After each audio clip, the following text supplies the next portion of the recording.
the most in this world. My friends, thank God we're doing good, and I hope everyone else is too. I hope you guys are staying safe out there, and following the rules and doing everything you can during these difficult times to protect yourselves and to protect other people and to care about people. Correct.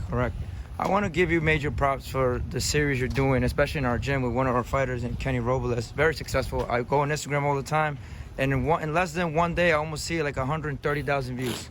And that's only one platform I see it. I know it's streamed. It's in other pages. What do you say about that success, about boxing being on what you're doing with the fight series? Yeah, well, I got my podcast, the Fight with Teddy Atlas, and I feel blessed because you people care about it, and you people come out there and you subscribe to it and you view it and I appreciate that. I enjoy it. I enjoy talking to the people. I enjoy hopefully teaching them something and a little bit of something, and something that they might not have known before, and bringing, hopefully, I always try to bring the truth, and I'm not the only one who does, but I can only be responsible for myself, and I try to put the truth out there where sometimes I think it wasn't put out there, and people are reacting to it. People are coming to it, like you said. We're doing really, our podcast has become big, and it's because of the people,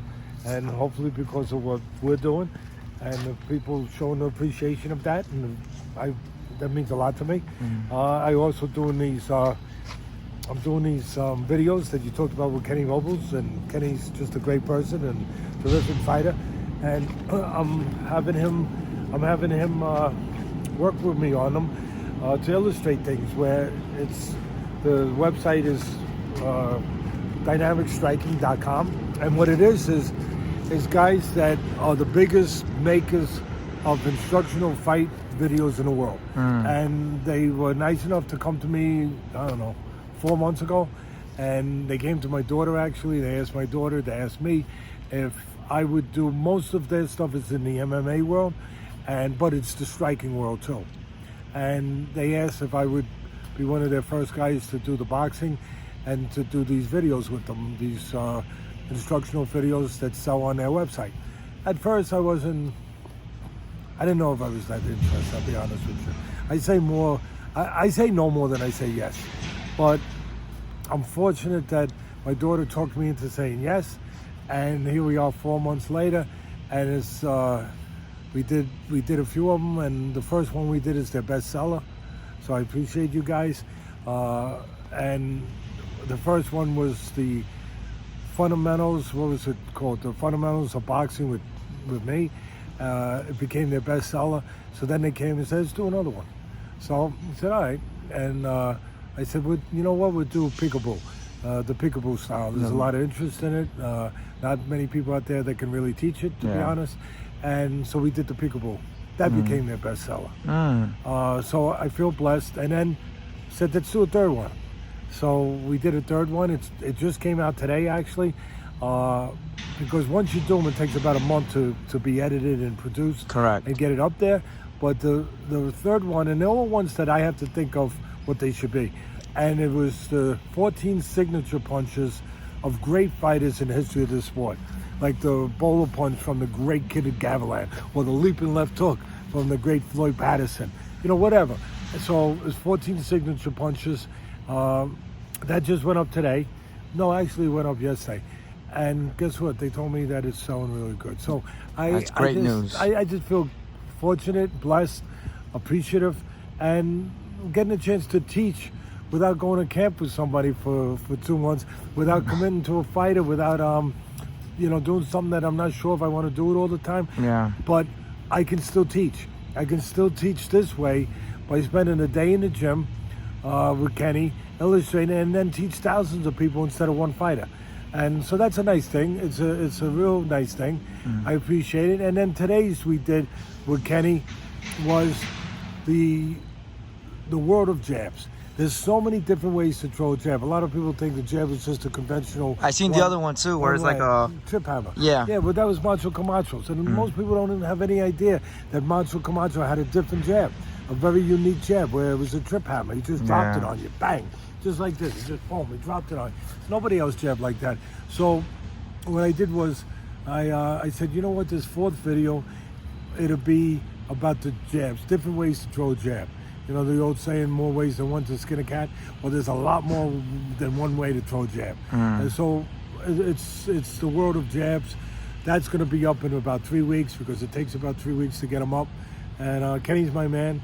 He's my man. And he's learning something while he's doing it too, which makes me happy. And, you know, while I'm here in the gym, I take a few extra minutes to look at kids and give them a little lesson here and there if I can add a little something to them, a little advice, and, you know, bring your legs a little closer, whatever, move your head after your point, whatever. And it's all it is taking the time to care about somebody. That's all. In regards to caring about boxing, is this week's fight bring you excitement back to boxing? Because you talked about how boxing is a lot of mismatches. It's not what it was. Boxing has hurt itself, especially during the COVID. I tell you, because it's lost a lot of people. Because not that they can't come back, but a funny thing happened during the COVID with my podcast, and it's a boxing, you know, formulated for boxing, was started based on that. But it's also an MMA UFC now, to be quite frank. And some of the boxing fans were like getting a little like testy. They were like, Teddy, you're boxing, you're leaving us. I ain't leaving you. I'm not leaving you. The boxing promoters left you. The people that make the match, they left you. I didn't leave you. I'm here. But what can I tell you? When during these last 6-7 months, you put on sparring sessions instead of fights. You didn't put competitive. You put one-sided fights on. The promoters, all of them, they saved their guy, their A guy. They protected their star, and they either put non-consequential fights on, fights that completely meant nothing, fights that had no substance to them or attraction to them, or they put on one-sided fights just to feed their lions. You know, just to feed their lions. I don't want to watch someone feed their lions. I'll go to the zoo with my grandson if I want to watch somebody feed lions, all right? I don't need to go on TV and watch pay-per-view and watch ESPN Plus or whatever the heck the different ones are, if that's all it's going to be. I want to see competitive fights, and they haven't made competitive fights, and their ratings show it. They're horrible.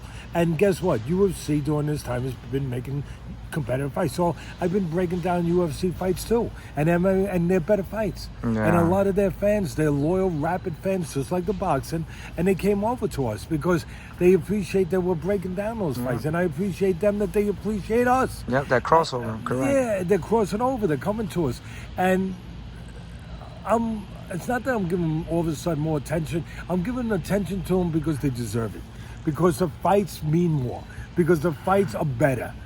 Again, what am I going to do? To talk about a sparring session? So I know you had Cepeda last week and Barachek, and okay, but that was one. And no one saw it. You know, that's a shame of it. More people saw it probably watching my podcast because I talked about it and I actually broke it down. Well, we actually did a what do they call those now? When you watch the fight again without the sound, and then I talked over it. And so we did that. We got more people watching that than they had on the actual. So come on. So we've been doing a lot of UFC. I have a lot of appreciation, just like boxing. I have a lot of respect for these UFC guys, and just like the boxing. And they've been making better fights. So we've been talking about. We've been getting more people coming out and responding to what we do there. Like you said, we're getting hundreds of thousands of views when we do a UFC, and then we're getting much less when we're doing a boxing. Because again, the interest has gone away a little bit because you're not putting those kind of fights on. Finally, you got a fight you can get excited about. Finally, and they're not trying to put it on pay-per-view and take advantage of you and abuse you. It's on ESPN. And listen, the only reason is not that they're good guys that it's on ESPN. They had to put it on free ESPN to bring people back. It's kind of like in the old days when somebody would, when the circus would be in town, or when the fair would be in town, and they wanted people to know where it was, they would put those great spotlights up in the air, and you see them and you say, oh, let's go see what's over there. Well, that's what this is. It's a spotlight to bring the people back. For Lomachenko and Lopez. And finally, and I'll be doing it. I'll do a podcast the next day on it. Can't wait to see it. Yeah. And I did one. It's up today. Today we did a short 30-minute podcast on the preview of the fight and the breakdown and prediction of the fight. I'll put that link below. Yeah, thank you. And what we also did, I don't know when it's going to be up. I think it's going to be up Thursday. We did a fight plan on it. We went down to Trinity Gym in New York, and we did a fight plan. So that'll be up probably Thursday on the Lomachenko and Lopez. But as far as what I think of the fight, I think it's a fight to get excited about. You've got a young 23-year-old explosive kid who's got all the confidence in the world, hasn't learned how to lose yet, that believes in himself. Physically strong, too, yeah. Bigger guy, physically strong. Don't discount Lomachenko. He doesn't have the genes to be as physically strong and explosive, but believe me, the kind of training he does, he's strong. I mean, how many times you walk in a gym, you see a guy walking for 20 minutes on their hands? You don't see that too often. Yeah. He does all kinds of things to build his strength up. But the naturally stronger guy, I would say, is Lopez. The naturally bigger guy is Lopez. He's an explosive guy, but the danger with him don't just come in his power in his hands. What it comes in is he's got the ability to close the gap really fast. That's the thing. He reminds me of Pacquiao when he was young. Where Pacquiao, he could punch like hell, but where he really could get you is he would just suddenly, like a panther, he would close that gap. You had no chance to react to it. He would just close that gap like 0 to 60 in a half a second. Bang. And that's what Lopez, a lot of people don't realize. He's got that. Yeah, he's got the power, but he's got the ability to deliver it in a split second, where 1 second he's out there, and the next second he did it to Coleman. And the next second he closed that gap with the right hand. So, he hasn't been in with the competition. He hasn't been a champion as long as Lomachenko.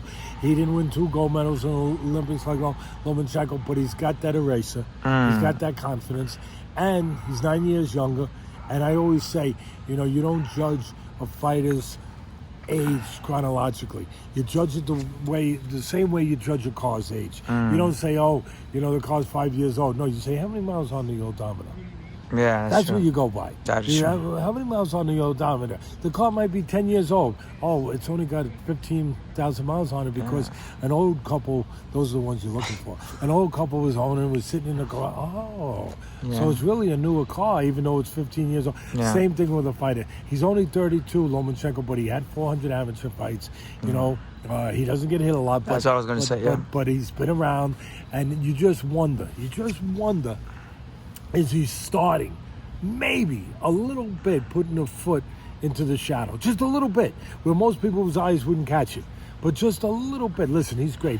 He's the best fighter. You got the number one. You got an explosive guy like Lopez in there with the pound for pound number 1 fighter in the world, either him or Crawford. Whatever you like, it doesn't matter to me, because either one you can't go wrong. But Lomachenko, definitely the best technical fighter probably in the business, best legs in the business. I don't think you could argue that. So you got the number 1 or number 2 pound for pound fighter with this young kid who can punch like hell.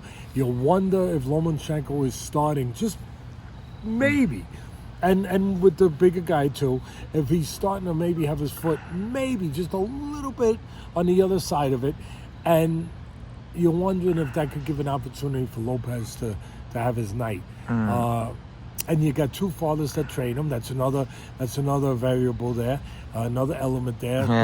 You got 2 fathers going against each other. That's always interesting.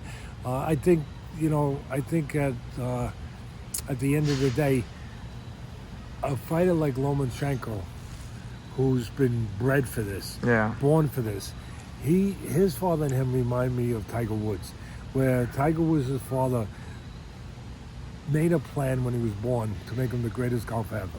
Whether he was or not, to make him a great golfer. And that was his plan. He did everything. He did psychological drills with him, physical drills, everything from the time he was born. Well, you know what? Lomachenko's father did the same thing. I know Lopez's father got him here, and now he's getting some help from Joey Gamage. And I think that's good, because he's getting good fundamental help. Joey's a good fundamental trainer, and that's good. And he's done a good job, Lopez's people, to get him there. But Lomachenko's father made a plan, think about that, to make this guy a great fighter the day he was born. The day he was born. And kind of like Tiger Woods' father. So I think a guy like that, even if he is possibly starting to have his foot on the other side a little bit of the career, a little bit, maybe at 32. You know, he got dropped with Linares. You know, I know all that.